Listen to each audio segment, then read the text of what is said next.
Hey everybody, it's your girl, Dr. Letitia, and we are back with my podcast, More Than Matters, because you know, like I know, Black lives more than matter. I am so excited to bring the show to you. It's something I've been thinking about for a long time, and I am so honored to be able to bring this topic to you with someone who is going to kill it. This is Miss Nina Knight. She is a licensed clinical social worker. She is a play therapist. She is a U.S. Army veteran and also a former police officer here in our great state of New Jersey. So Nina has a wealth of knowledge and background to bring to this topic. So please welcome Miss Nina Knight. Thank you, Nina. Woo! Thank you. Hello. I'm so excited you are here. Thank you so much. Thank you for inviting me. It was so important, Nina, for me to bring you on because just from your perspective as a psychotherapist and also a play therapist, I really wanted to get some insight from you on the topic. So the topic this evening is, why is there a disparity between the way we raise our Black sons and the way we raise our Black daughters? It's almost like, something I've heard is that we love our sons, but we raise our daughters. So I just want to jump right in. Why do you think that exists? Oh, okay. Where do we begin? Okay. First things in regards to our boys, we need to love our boys and we need to raise our boys. And the reason we need to raise our boys because as they become adults, they're always looking for a woman or a partner or a mate to take care of them because they're not being raised, they're being loved, they're being cooked for, they're being cleaned up after.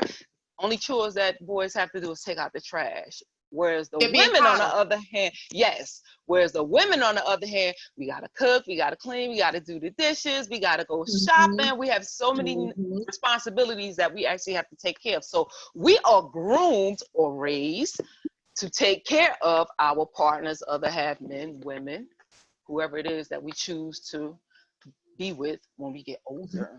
Problem. Do you feel like this is something that is just exclusively for Black families, or do you feel like this happens throughout, different multicultural families? It's across.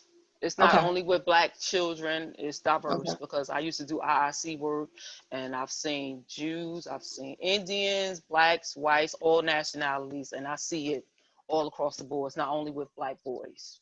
Okay.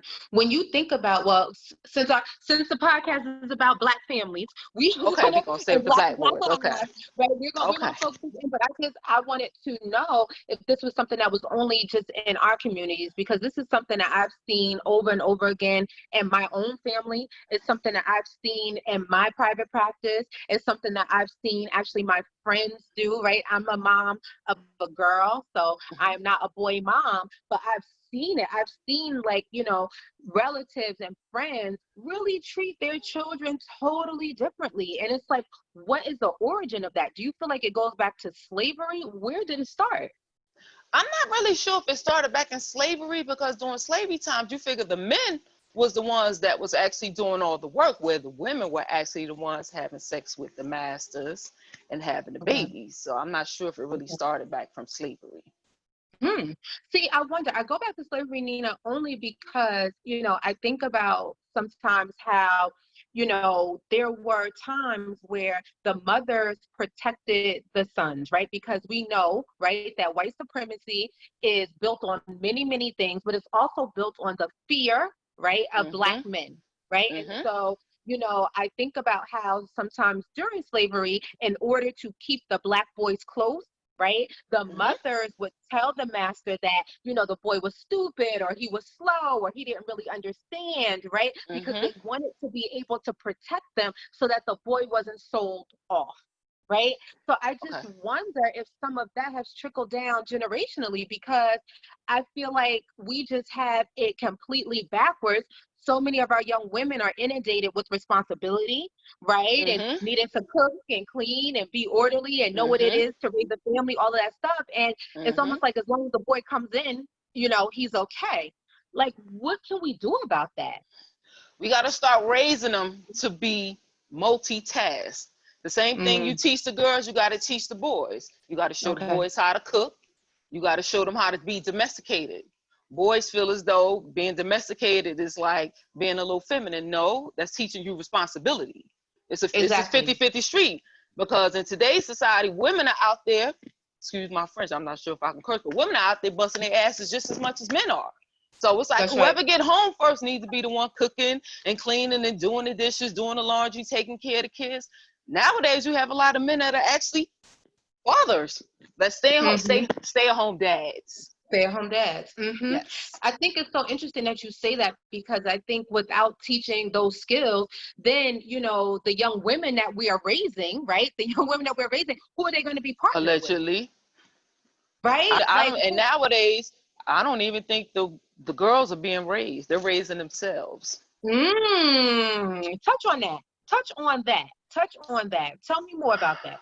Okay, I'm going to try to keep this nice, short, and sweet and simple. I'm going to use the KISS method. Keep it short, sweet, and simple. Keep it short and Nowadays, the mothers are too busy out there working 2, 3, sometimes 4 jobs, if it's part-time jobs, leaving the children at home by themselves, having to take care of their brothers or sisters, or they're chasing behind a man, not taking care of their children, letting their children fend for themselves. And even back in the day, not necessarily talking about what's going on right now, but it's like a generational thing where the grandmothers was, you know, taking care of the husband, cooking and cleaning, not paying attention to the kids. Matter of fact, back in the families used to be huge, 11, 12, 13 kids. So pretty much the kids had to fend for themselves. So it's like they're raising themselves. And again, today, parents bring their kids into my office, and majority of the time, the parents don't listen to the kids. The kids are taking care of themselves. And I get it. I get it from both ends. I try to explain to the kids, well, you know, your mom has to, you know, keep a roof over your head. She has to go pay the bills. However, kids still need to be kids. And then the parents come home, they're tired. They don't want to play with their kids. They don't want to try to hear their kids out. Like, hi, how was your day? Leave mommy alone. Mommy got to go cook. Mommy got to go do homework, or she still got to do Zoom meetings. The parents are too busy. And I always tell the parents, the kid, it doesn't matter what you give your child, you can buy them all the gifts in the world. The child is going to remember what you did for them. Meaning, and I think what you did with them. But the problem is the parents are not doing anything with the kids nowadays. They're just buying them sneakers, Xbox, giving them video game, giving them tablets, giving them cell phones. Most of the time, the kids is just on the video games, majority of the day. Nobody's checking in on them, nothing. And I think, you know what, you said so many things, you dropped so many jewels with that, because this is why so many of our children feel unprotected, they feel unloved, they feel unseen and unheard, right? So how do we go from, you know, just the mentality in our community of providing for our kids to really making sure that we are raising them, that they have a voice, that they matter, that they are seen, that we're giving them that time? How does the parents balance all of that, especially with what's going on now? Well, first things first, we're going to go back to Maslow hierarchy, basic needs. Kids got to have food, they got to have clothes, they got to have a roof over their head. They got to have basic needs met. A lot of these kids nowadays not even having basic needs met. So how is the emotional side going to even balance out when the basics is not even being met? We can't even get there. We can't even get the emotional piece. See, and that is so, see, but you know what? Now I want to go back, right? Because if you go back, and a lot of people don't like this perspective, but I think that it's something that we have to explore, right? So if you go back to when, you know, we were segregated, right? Our communities were much more interdependent. Right. Okay. So you knew the Black pediatrician because he lived in your community, the Black mechanic, the Black librarian, the principal of the school, the person that owned the bakery, right? Like we had self-sufficient Black communities. Now they were not perfect and they had limitations. However, it was kind of like that whole back in the day that, you know, my parents would say, before your parents could even give you the spanking, right? You were getting a spanking by Miss Jones who lived across the street because she saw what you did, right? And I really feel like we lost that sense of community with integration. Yes. Right? Everybody wanted to move on up like the Jeffersons, right? Everybody wanted the white picket fence, the house, the this or that, right? And so we lost our sense of community. People don't even know their neighbors now, let alone trust their neighbors enough to watch out for their children or to chide their children or to say anything to their children. So I think we have to look at that as well, because we lost out on, the whole village that we once had in the Black community. I want to touch upon something that you actually just talked about. You talked about segregation. I just want everybody to know, especially in the state of New Jersey, we are the most segregated state in the U.S. Mm-hmm. Go figure. Essex County is mostly Black. You go South Jersey, mostly Black. Trenton, Camden. You Mm-hmm. go far west like Princeton, Montgomery, majority white. Mm-hmm. It's like even the schools are segregated. Mm-hmm. Mm-hmm. So segregation still exists. You figure in New Jersey, we have the most KKK organizations. Mm-hmm. Everybody don't know that either. People don't know that. Mm. But see, my thing is, it's like, okay, so, but where do we lose the sense of depending on one another, right? Because, one parent can't do it all. Heck, two parents can't do it. It's a lot. It's a lot making sure, because just like, you listed some facts about New Jersey, it's also the second most expensive place to live in the United States. Right? So, it's not really going to be an opportunity for most parents to be home baking cookies and welcoming their children in from a day of school, and sitting down and doing homework with them. So how do we balance? How do we bring a sense of community, or how do we bring more people into the village to lend a hand with our children so that our girls are not burdened, our boys are not missing in action? What do we do?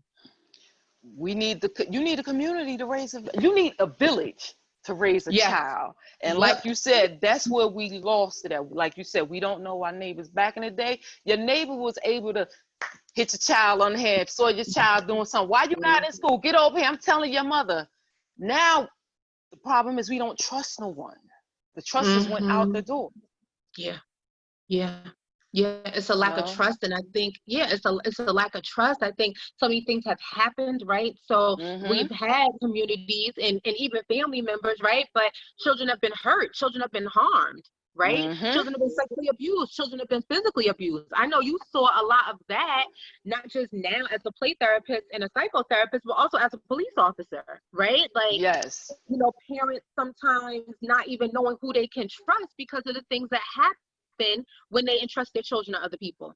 Yes, as the statistics show, majority of children that actually get abused are from family members, grandfathers, aunts, uncles. You can't trust everyone with your children, even family members. And it's sad to say that, but because those are the people that your child actually trusts and won't tell upon, those are the main ones that are be doing abuse. And boys get abused, believe it or not, a lot, probably about more equal than girls do.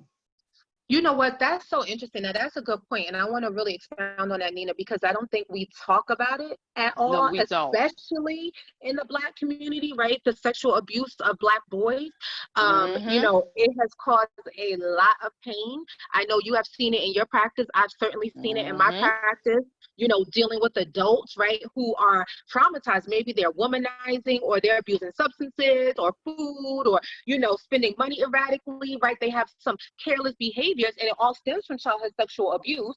But because of their internalized feelings about it, they don't want to talk about it. They don't want to really deal with it because they sometimes feel like it makes them gay, or if they have certain sexual feelings.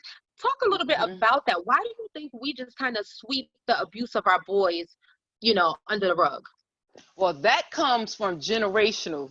Back in the day, remember our parents used to be like, you don't talk about that. Leave it in the Lord's hand. Everything is going to be okay. So people feel as though, okay, I was raised not to talk about it. We just not going to talk about it. Where in the long run, it actually hurts us because we're not talking about it. Yeah.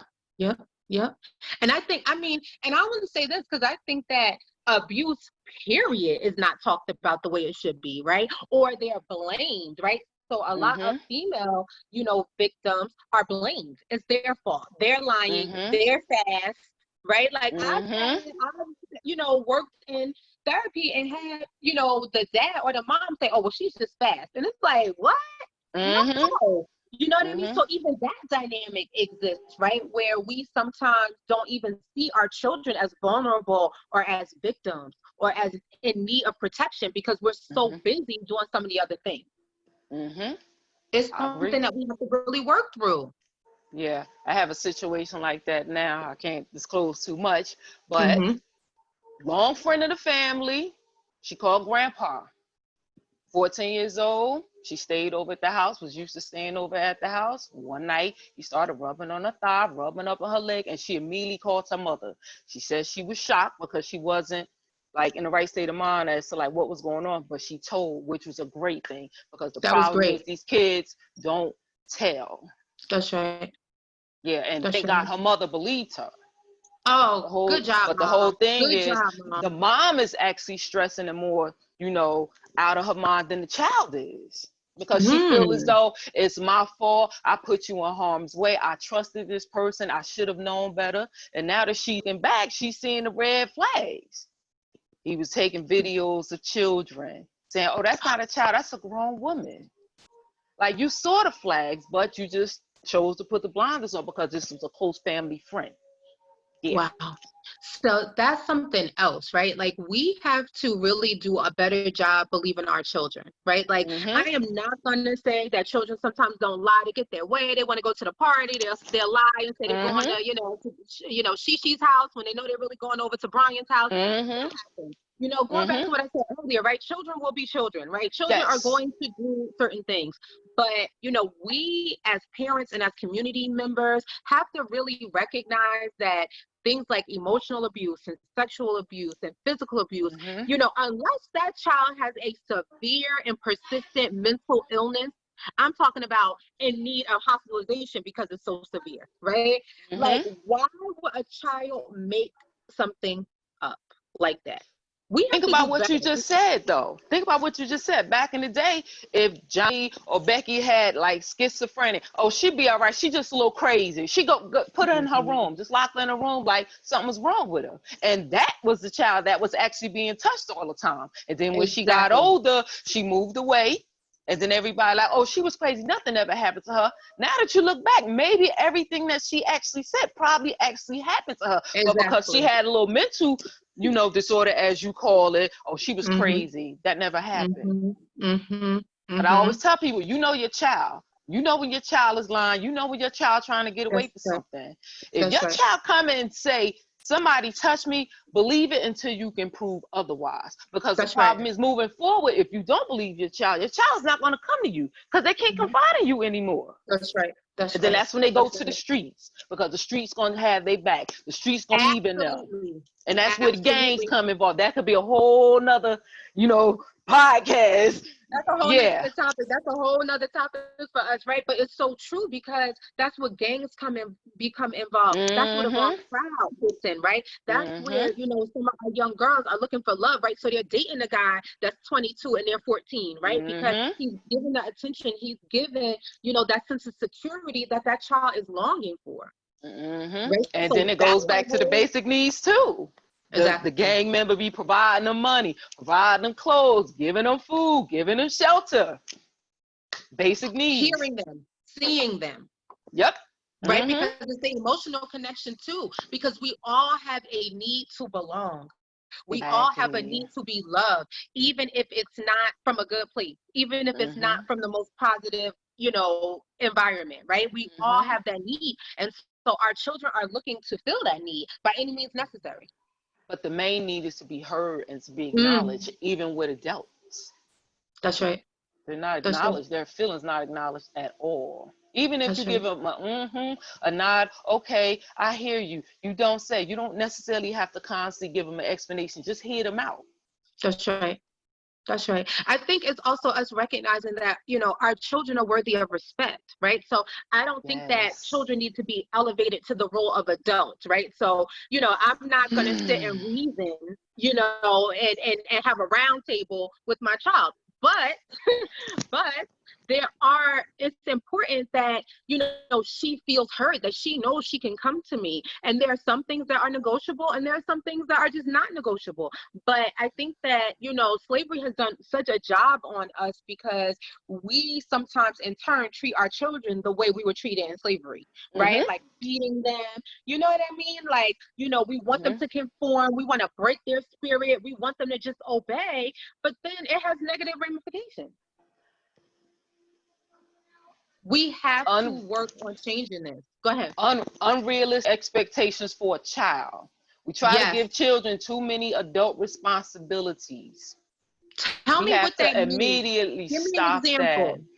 A 7-year-old, oh, I'm gonna go buy him a puppy. Okay, you buy him a puppy. You go work all day. You come in the house. Puppy pooped all over, peed all over the place, haven't eaten. How are you gonna yell at your child? Why didn't you walk the dog? Why didn't you feed the dog? You're giving the 7-year-old adult responsibilities like they should know better. Only thing they see is a puppy. They gonna play all day. That's an adult responsibility. That's right. That's right. That's right. Absolutely. That's a great example. I think that is something we have to talk about also, like age appropriate responsibilities and expectations. Right? I think about, and I think about this because I think about my mother who, just had to withstand so much growing up. So much. I mean, my mother was 7 and she was watching my uncle, her sibling, who was 4 years younger. He was 3. A 7-year-old should not have been in charge of a 3-year-old under any circumstances. She talked to me about being 7 and having to ride the bus and go downtown. They grew up in Elizabeth, and going from downtown Elizabeth on the bus to uptown Elizabeth with, the money for the bill and the bill slip pinned to her clothes, needing to cook, needing to clean, right? And here's the thing, the people who know me in my personal life know I loved my grandmother. She passed away when I was 10. But you know what? She was dead wrong. She was dead wrong. She had no business leaving my mother in that type of environment. She had no business leaving my uncle in that type of environment. And the part about it that is even, an additional dig is that she had siblings. Everybody knew what was going on. Now, I love my aunties and my family that watches this. Y'all can feel however y'all want to feel about it, because it's the truth. Where were they? Where was the community? Where was the family? Right? We have to work on this, and we have to stop lying and acting like things that are abusive or things that are maladaptive are normal, because they're not normal. That's not normal. Right? The fact that my mom was able to go on in life and be a wife and be a mother and achieve things, she was able to do that in spite of what she went through growing up, not because of what she went through growing up. And we have to get that too. Sometimes we think that it's all about this rough raising and, making sure your kids are tough and they can make it. No, it's about us being a soft landing place for our children. We have to change that. We have to work on that. And that's a sad situation, because your mother was robbed of her childhood. She was robbed. She was absolutely robbed. Absolutely robbed. And we were having a conversation one day, and she was talking with me, about her mom, my grandmother, and, well, she did the best she could and blah, blah, blah. And I just had to stop her. And I was like, Mom, now we love her. Sometimes we got to put the love over here. Sometimes we got to take the love and we got to put it over here, and we got to tell the truth. The love is right here. Here's the love. Okay, it's right here. But now here's the truth. She was wrong. She had no business doing it. But did she have any help? Did she have any help? But here's my thing. I mean, obviously I wasn't born. I wasn't there, but I know she had sisters. I know that she had other family members. My thing is, how come nobody took a second to say what's going on? Who's watching these kids all day? You understand what I'm saying? Bring them here, or we're going to do this. See, and that's my thing with Black families. We have this whole we are family and we are fortress. I mean, I can talk about my family. I can talk about anybody else's family. But my family, boy, oh boy, they on the soapbox. They on the soapbox. And we are family. We are blood. But see, okay, but things like that went on. You understand what I'm saying? Exactly. Things like that went on. So are we, or is this a facade? Because we don't want to say, guess what? I love this person. The love's over here, but they did wrong. They were wrong. And it caused pain. And it caused generational issues. Yes. And then you got nerve to get upset at the child when what you told the child to do, which is adult responsibilities, they get abused. That's right. That's right. How you gonna get mad at a child because you told them to do adult responsibilities? Exactly. And then another problem with us as adults, especially Black people, this has nothing to do with, I could say people in general, but Black specifically, we talk to our children like we talking to a damn adult. You got to talk to a child in a child's language so they understand, and stop taking your frustrations out on your children. Address your anger, your pain to the person that deserves to be talked to like that. Like, I get so Or sick and treated tired that of way. women specifically taking all their frustration out on the children. Take it out on your man, take it out on your husband, take it out on your boyfriend or your significant other. Don't take it out on the child. The child don't know any better.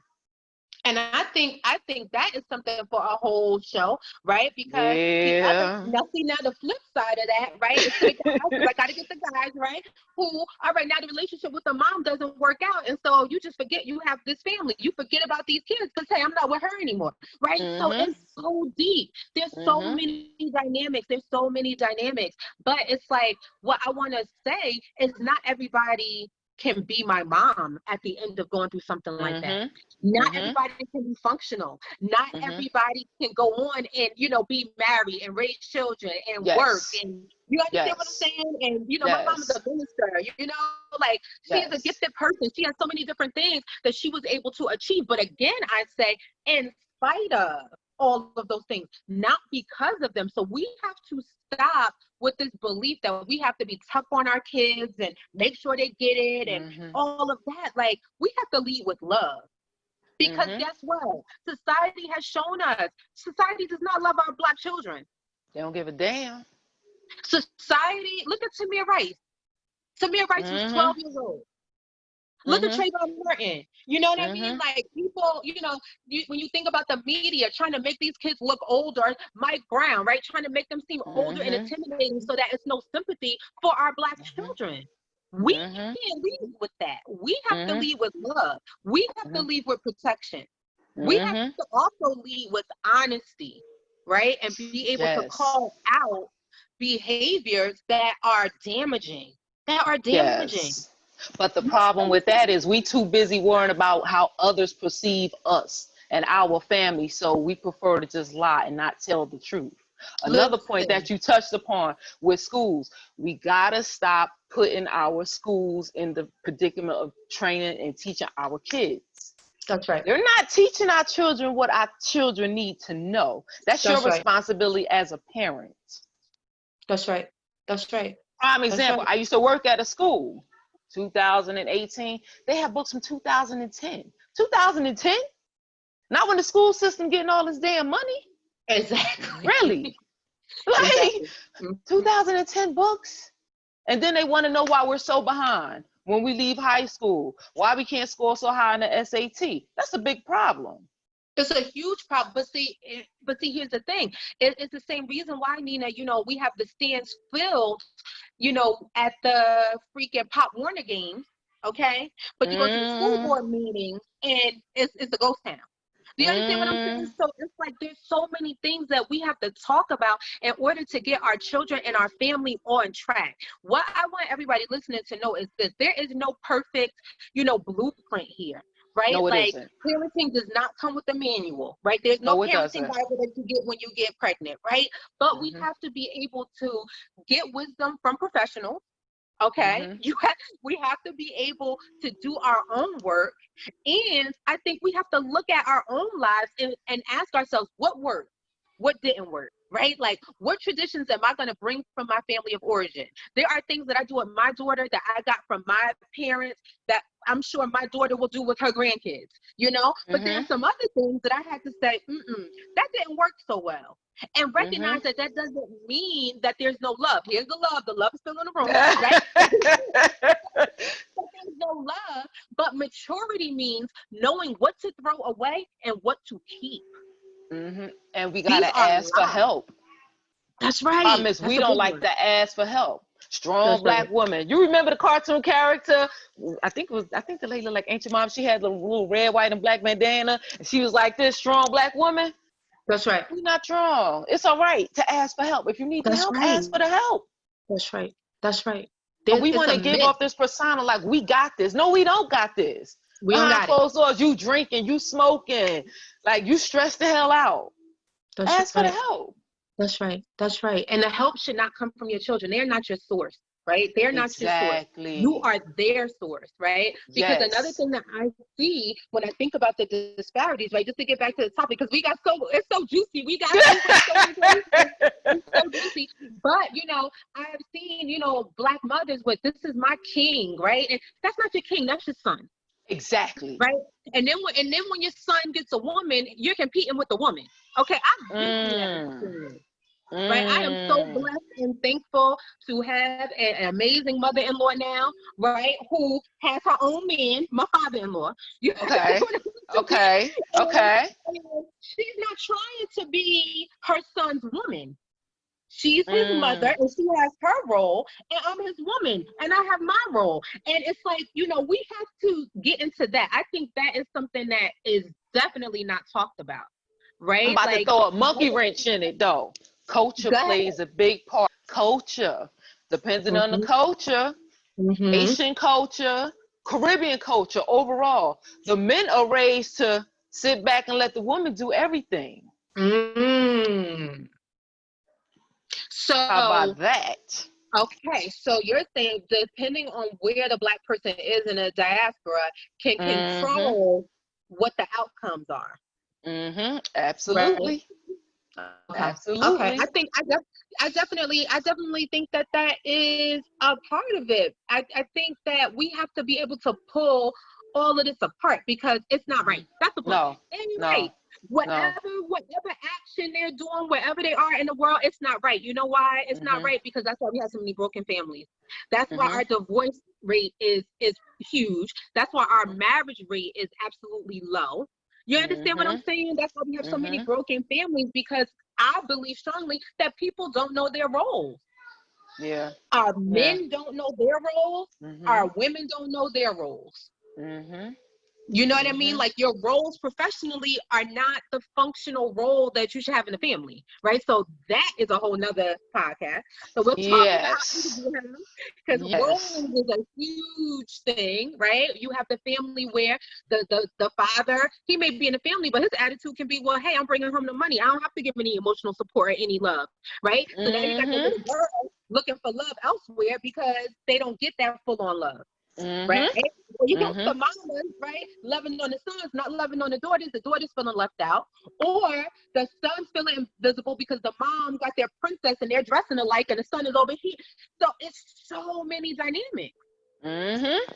Yep. It's so many that That we is have so to be true. able to really deal with. We can't handle all of this on one show, Nina.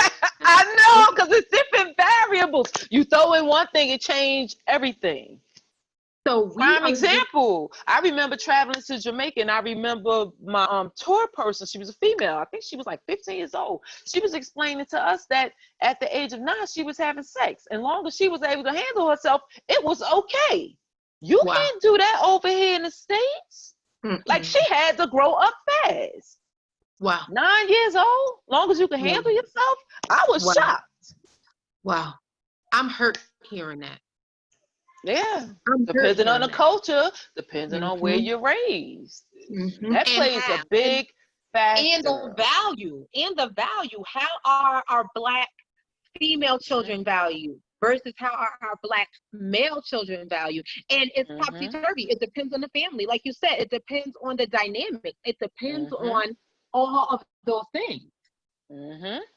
We have a lot to talk about, Nina. So you definitely, I will definitely have to be back. Are you gonna come back to More Than Matters? Yes. Whenever you invite me, I'm here. Listen, okay, I am. So you have an open invitation because I really feel like your perspective is so interesting. Just with you have, being in the U.S. Army, right, and just all your experiences there, right. I definitely have so many things that I want to talk about with that. Your experiences as a police officer, right, and seeing society through the lens of a public servant, right, as a Well, police you know we officer. already touched upon that. Yes, yes, yes. But we're gonna get everything. We have a lot to talk about that. Your Mm. perspective as a therapist, right? But also your perspective as a play therapist, right? Because most therapists Yes. do not specialize in working with children, right? So they don't see the level of trauma and pain and Yes. abuse that you see. So I Yes. definitely need your expertise, with the listeners to help. So I thank you so much. Thank you so much for coming on and being Oh, on this show. I can't wait. We are going to be filming again probably tomorrow because okay. it's Okay. so many things that I feel like we need to start to address as community leaders. We are behavioral health specialists. You know, Yes. we can no longer rely in our community on memes and on celebrities to give us our information, or the news to Absolutely give us our not. information. You understand what I'm Mm-mm. saying? We are behavioral Mhm. health specialists, so we Mhm. have to lend our experience to the community. So I appreciate you doing this. I want to Yes. end with a quote from our dearly beloved and departed ancestor, Dr. Maya Angelou. And what Dr. Maya Angelou said was, tell the truth, first to yourselves and then to the children. Thank you so, so much for watching us this Well, evening, and we will be back with more. Thank you again, Nina. you're welcome. See you later. Bye. Be blessed.